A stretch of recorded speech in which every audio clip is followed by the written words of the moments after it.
Dans l'actualité de ce vendredi, on retiendra cette première étape permettant la fédération des différentes sensibilités de l'islam en France.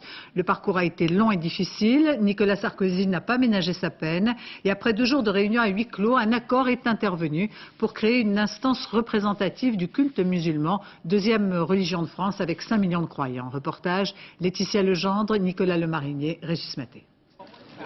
C'est la réunion de la dernière chance. Les rivalités entre ces différents représentants de l'islam sont bien réelles, mais aucun d'entre eux n'a voulu manquer ce rendez-vous. Depuis 2 jours, les principales fédérations, mosquées et personnalités du monde musulman sont réunies dans ce château qui appartient au ministère de l'Intérieur. Pour parvenir, après 3 ans de discussions stériles, à créer le Conseil français du culte musulman. Le premier bureau du CFCM doit représenter la diversité qui traverse cette communauté ou qui reconnaît cette communauté. Pourtant, la représentativité et l'unité qu'ils veulent afficher devant les caméras demeurent encore bien fragiles. Nous savons qu'il y a beaucoup d'autres musulmans en France qui aujourd'hui ne sont pas dans la consultation. Pourquoi il dit ça ?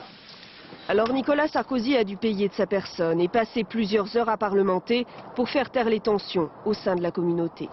Je salue sa main napoléonienne, sa main de maître qui a réussi à unir les musulmans dans leur richesse et dans leur diversité. L'objectif est assez simple, faire sortir l'islam, qui est la deuxième religion de France, de la clandestinité. L'extrémisme se nourrit d'un islam des caves et des garages.